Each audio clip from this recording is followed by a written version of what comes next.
Hi, this is Qiao Chu at Lehigh University. Today we are going to talk about the homework 9. Let's get into the first problem.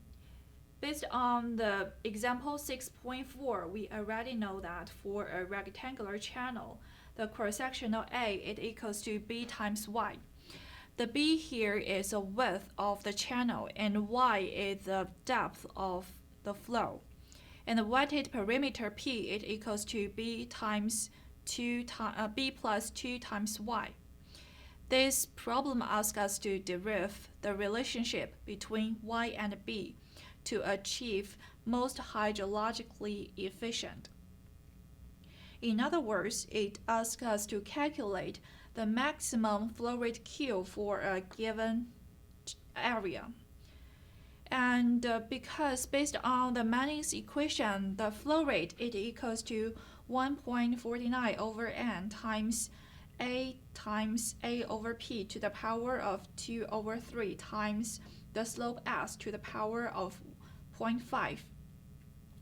In this equation, the n,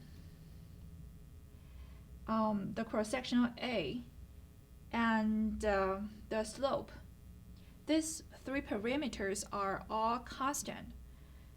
Therefore, to get the maximum flow rate is to get the minimum weighted perimeter.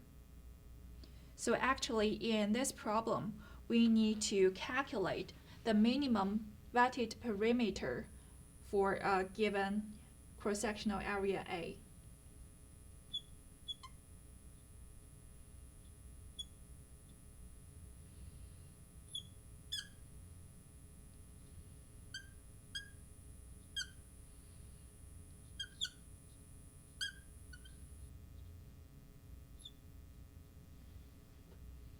Now let's solve this problem.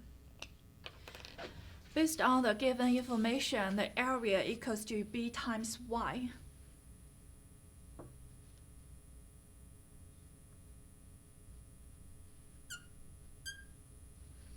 So we can use A and Y to represent B. It equals to A over Y. And then we can bring this equation back to this one. So the weighted perimeter, it equals to B plus 2Y. It equals to A over Y plus 2Y. To get a minimum weighted perimeter, we need to take the derivative. When the derivative is equals to 0, then we can get the minimum perimeter. So we need to take a derivative dp over dy. So in this equation, the a is a constant, then the derivative is equals to minus a times y to the power of minus 2 plus 2. It equals to 0.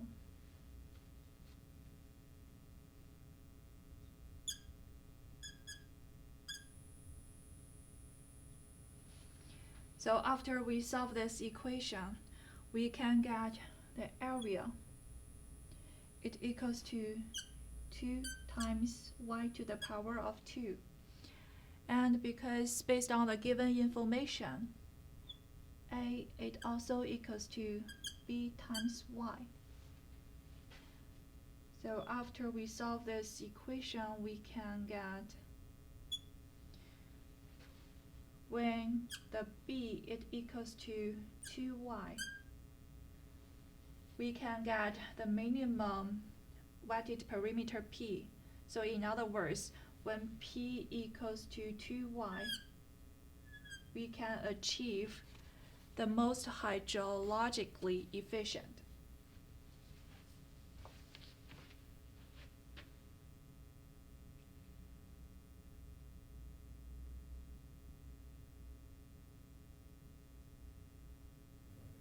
Now let's move on to the second problem.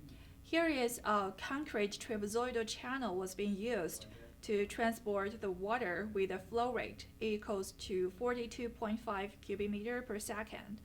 This problem asks us to design the best hydraulic section. So in other words, it asks us to calculate the value of the side slope m, the bottom width b, and the flow height y to achieve the best hydraulic efficiency. So let's use two steps to solve this problem. First is to derive the relationship between the m, b, and y, and then the next step is to calculate the value of these parameters. So let's do the first step.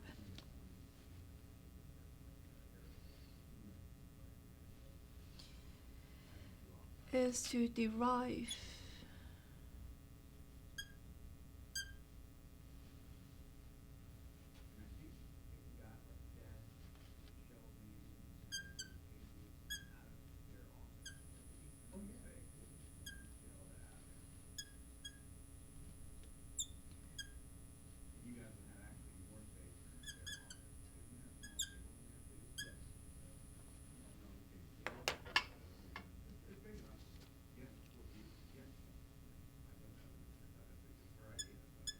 we know that for a trapezoidal channel,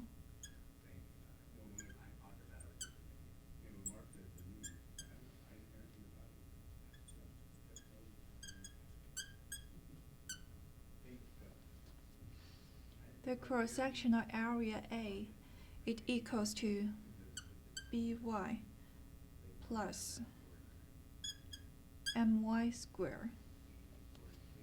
We call it equation 1. Based on this equation, we can use the m, y, and a to represent b. So the b, it equals to a over y minus my. And we also know that the wetted perimeter, it equals to b plus 2y times square root of 1 over m to the power of 2. We call it equation 2. So if we bring this equation to the equation 2, we can get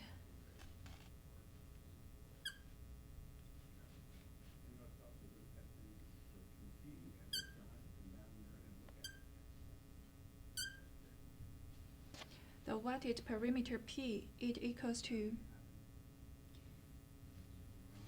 a over y minus my plus 2y times square root of 1 plus m to the power of 2. Because we need to achieve the best hydraulic efficiency, so we can get that when we have the minimum wetted perimeter. So we need to take a derivative of dp, make it equals to 0 to achieve the minimum, to get the value of to represent the minimum wetted perimeter. So the dp over dy, it equals to minus a over y to the power of 2 minus m plus 2.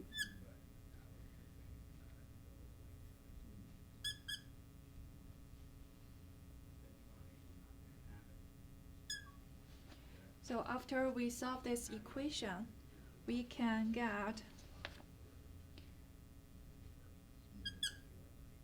b, it equals to 2y times 1 plus m to the power of 2 minus 2my. We call it equation 3.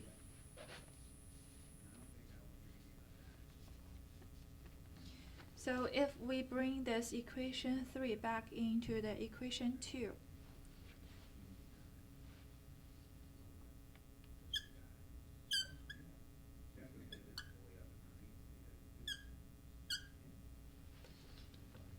we can get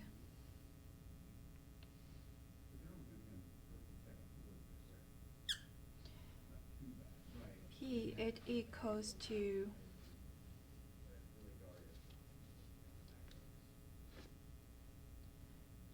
2y times 1 over m to the power of 2 minus 2my plus 2y times square root of 1 over m to the power of 2.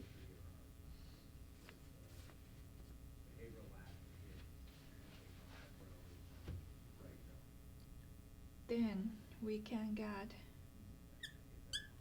2y times 2 times square root of 1 plus m to the power of 2 minus m.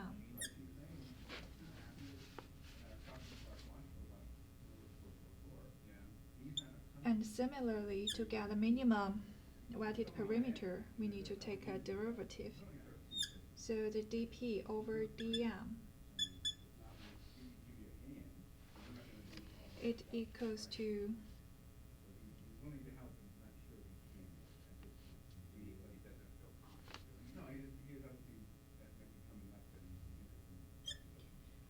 four times y times 1 over 2 times 1 plus m to the power of 2 to the minus 1 to the power of minus 0.5 times 2m minus 2y. It equals to 0. After we solve this equation, we can get the side slope m, it equals to square root of 3 over 3. We call it equation 4. So currently we have the value of the side slope. So we bring this value back to the equation 3. Then we can use only the variable y to represent the width b.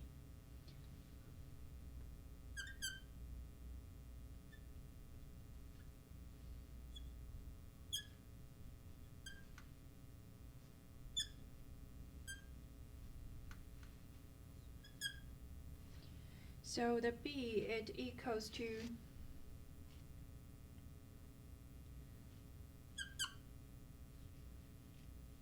2y over 3 times the square root of 3. We call it equation 5. So after we bring the value of m and the equation of b back into the first equation,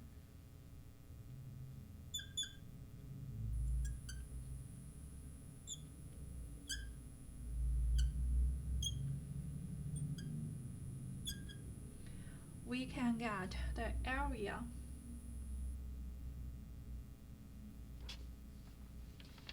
it equals to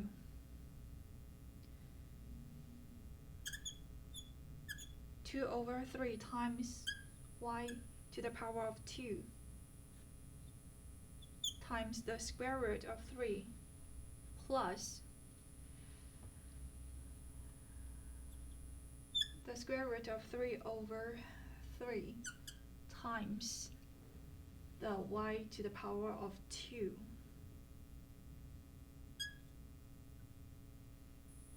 So we can get the area. It equals to the square root of 3 times y to the power of 2.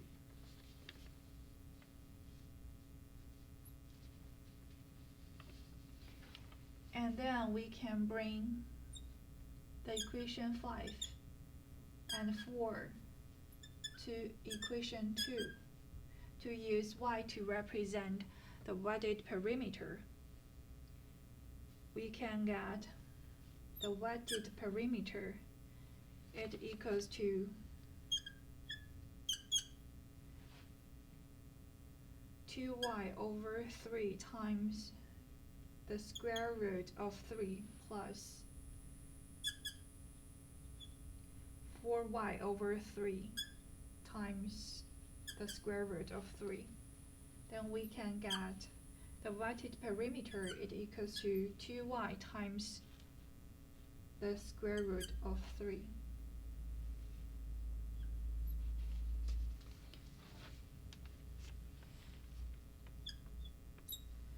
So currently we already know that for the best hydraulic section, the side slope m, it equals to square root of 3 over 3. And we can also use the y to represent the cross-sectional area A and the wetted perimeter. So the next step is to use these two equations and the main equation to solve these two perimeters. So from the previous steps, we can use the flow height y to represent B, A, and P. And then the next step is to use main equation to solve the value of these perimeters.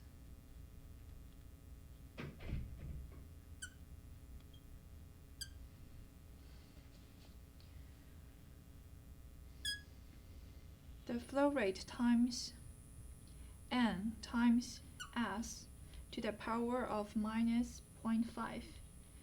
It equals to the area to the power of 5 over 3 times P to the power of minus 2 over 3. Because we know that the flow rate is given, it equals to 42.5 cubic meter per second. And it is a concrete channel.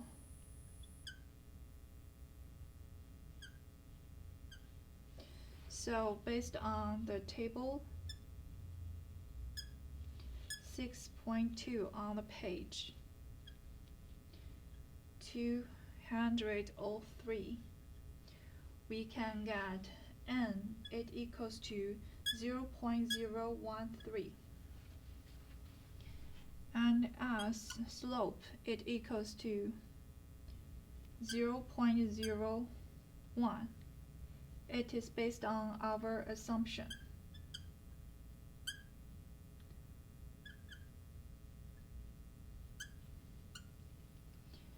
And because the A, it equals to square root of 3 times y to the power of 2. And P, it equals to 2 times y times the square root of 3.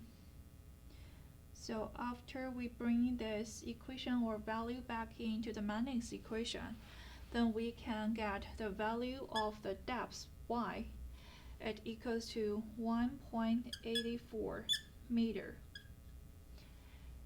And because B, it equals to 2 over 3 times y times the square root of 3, then if we bring the value of y back into this equation, we can get B, it equals to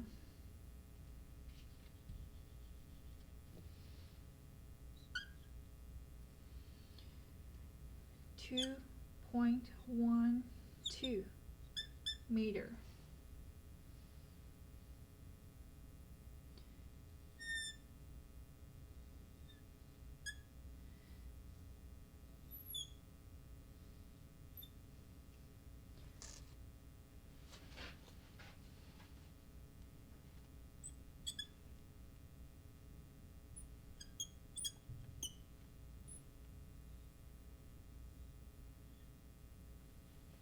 So for the best hydraulic section, the side slope m, it equals to the square root of 3 over 3, and the bottom width b, it equals to 2.12 meter, and the flow height, it equals to 1.84 meter.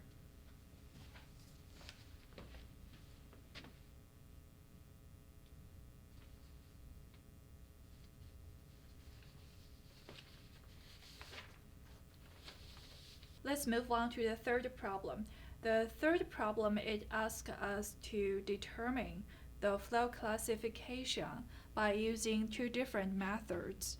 The first one is the Froude number. The second one is a critical depth. And based on the description and solution of example 6.1, we already know the value of the channel width, the flow rate, the flow depth, the Manning's coefficient, slope, and cross-section area, wetted perimeter, and the hydraulic radius. And we also know that it is a rectangular channel. So let's calculate the Froude number first.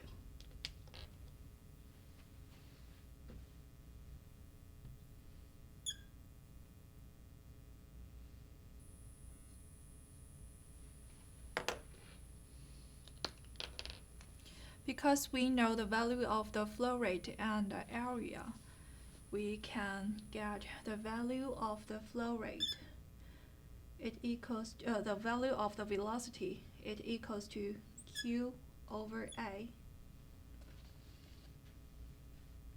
It equals to 25.3 cubic meter per second over 3.6. It equals to 7.03 meter per second.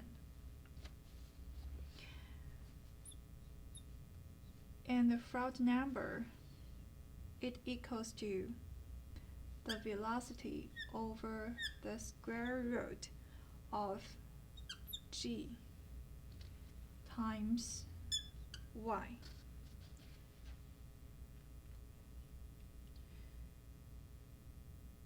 The velocity, it equals to 7.003. The g is, the acceleration is 9.81 times y, it equals to 1.2. Then we can get the Froude number. It equals to 2.05. And because this value is larger than 1,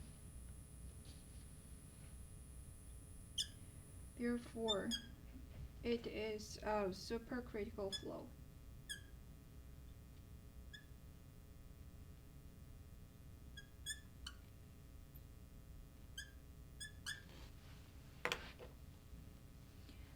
Now let's calculate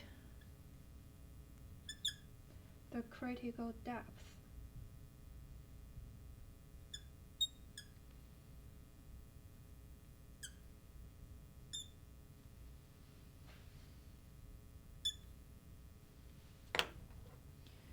The critical depth,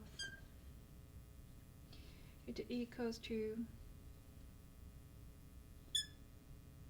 Q to the power of 2 over G times B to the power of 2, and then to the power of 1 over 3. So the Q, it equals to 25.3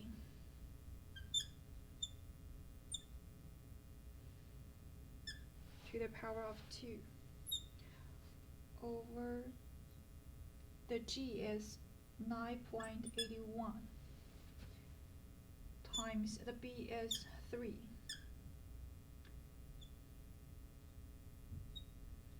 Then we can get the value of the critical depth. It equals to 1.94 meter. Because y is given, it equals to 1.2 meter. It's smaller than the critical depth. Therefore,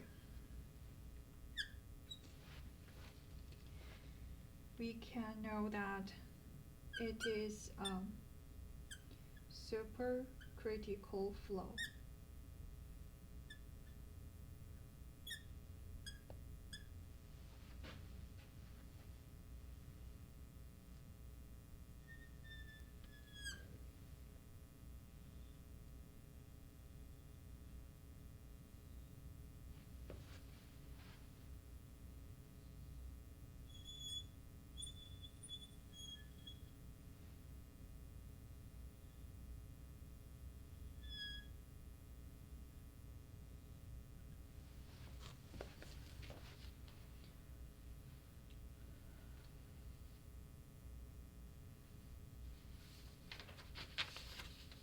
Now let's move on to the problem 4.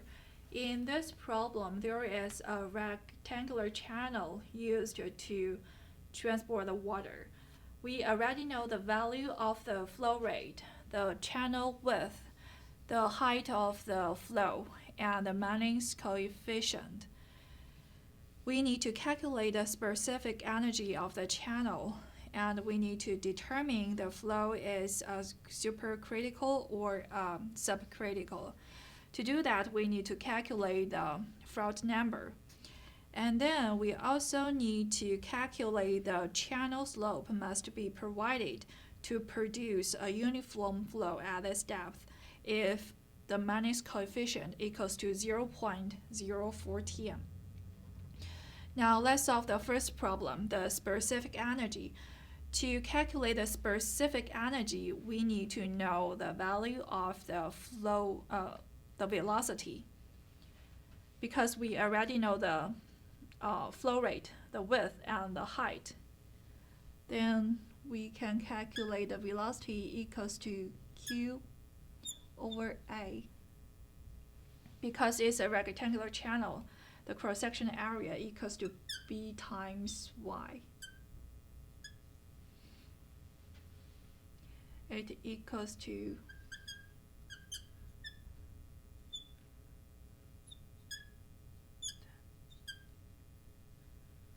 so the velocity, it equals to 13.9 feet per second. Now let's calculate the specific energy, E. Based on the equation, the specific energy, it equals to velocity to the power of 2 over 2g plus y. And we know that the velocity, it equals to 13.9, and g, it equals to 32.2 because we use the English unit here, and plus the depth, it equals to 6 feet. We can get the specific energy is 9 feet. And then we can calculate the Froude number. The Froude number, it equals to the velocity v over the square root of g times y. The velocity is 13.9. G is 32.2 times y, it equals to 6 feet. Then we can get the Froude number, it equals to 1. So it is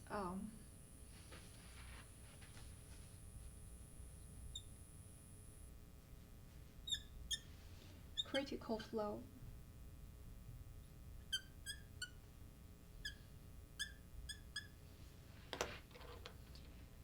So the last step is to calculate the slope based on the Manning's equation.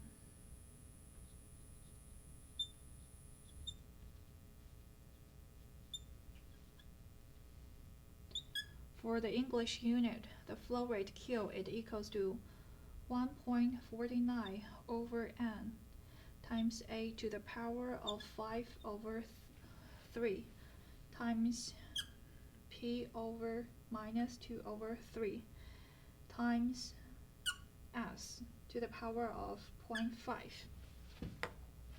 We know the flow rate, it equals to 834 cubic feet per second. And the Manning's coefficient, it equals to 0.014. Area equals to B times Y equals to 10 times 6 equals to 60 square feet. And valued perimeter equals to b plus 2y equals to 10 plus 2 times 6 equals to 22 feet.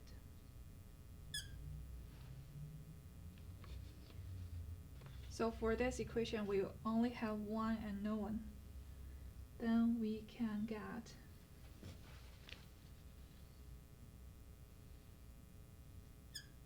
the slope, it equals to 0.00448.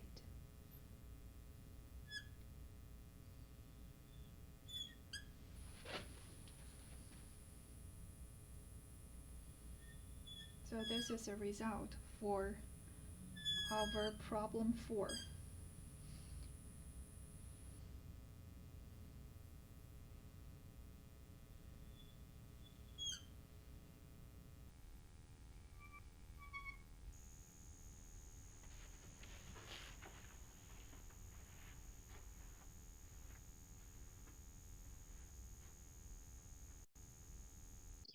Now let's move on to the last problem. A hydraulic transition 100 feet long is used to connect two rectangular channels, 12 feet and 6 feet wide respectively. The design discharge is 500 cubic feet per second. The Manis coefficient equals to 0.013. The slope is 0.0009. We also know that energy loss in the transition is 1.5 feet and is uniformly distributed throughout the transition length. In this problem, we need to determine the change in the bottom elevation, which is Z1, and the water surface profile. In other words, we also need to calculate the water depth in the transition, which is Y.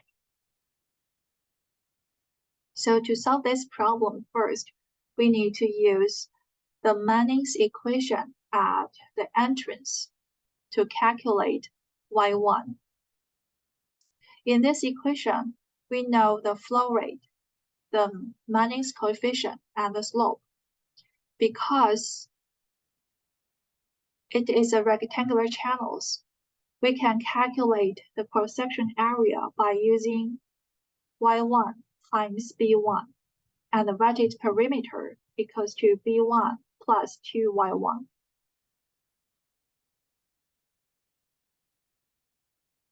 If we bring the values and equations into the Manning's equation, we can get Y1 close to 5.88 feet.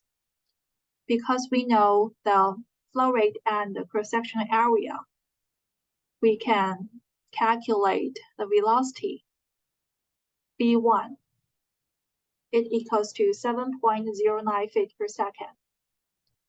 Similarly, following the same procedures, we can calculate Y2 close to 13.4 feet, and V2 it equals to 6.2 feet per second. After we calculate the values of these parameters,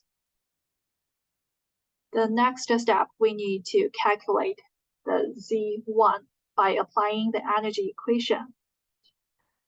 We need to write the energy equation at section 1 and section 2. We know that the energy at section 1 it equals to the energy at section 2 plus the head loss.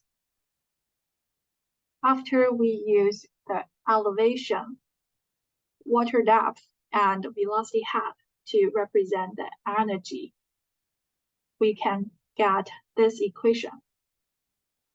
Because in the previous steps, we already calculate V1, Y1, V2, and Y2. The head loss is given.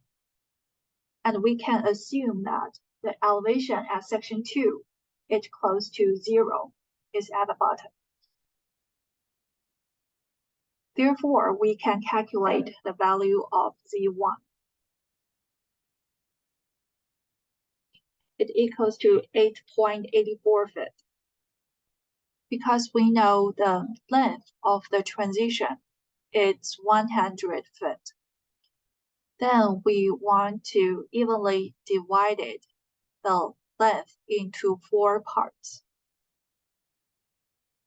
Therefore, the distance from each line to line 1, it equals to 0, 25, 50, 75, and 100 feet, respectively. And we put the value into this table. And in this table, we also put the width, elevation, and head loss we already known or we already calculated based on the previous steps.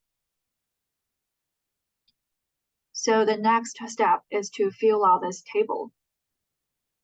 First, we need to calculate the width, elevation, and head loss by using the interpolation. For instance, if we calculate the channel width at line 2, we need to use this equation. Then we can get the value of B2.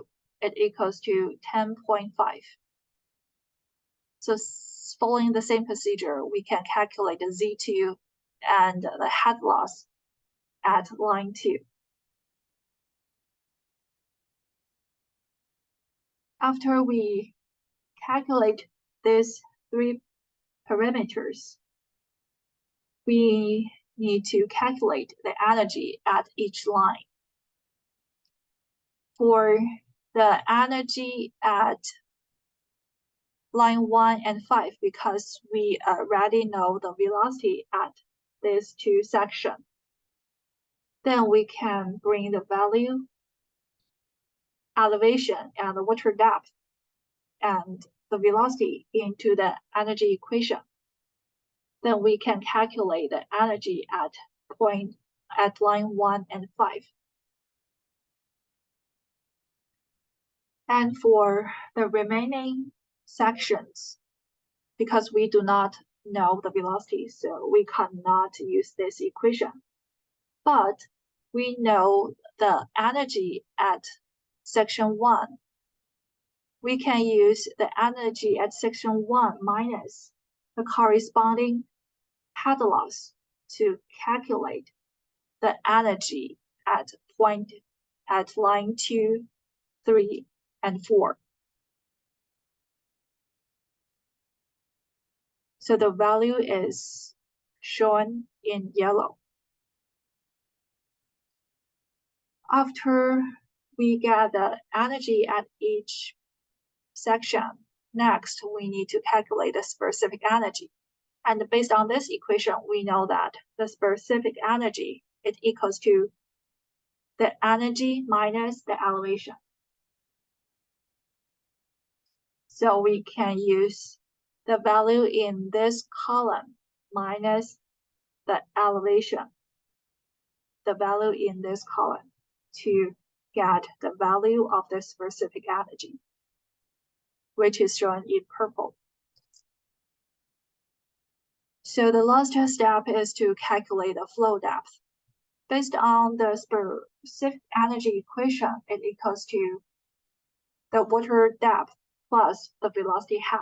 We can use the flow rate over the cross-sectional area A to replace the velocity. Then we can get this equation. In this equation, we know the specific energy, the flow rate, the channel width, G equals to 32.2. The only unknown is the flow depth. So we can use the Excel to help us to approximate the value of the flow depth. After doing that, we can get the value of the flow depth, which is shown in pink. So the last problem has been solved.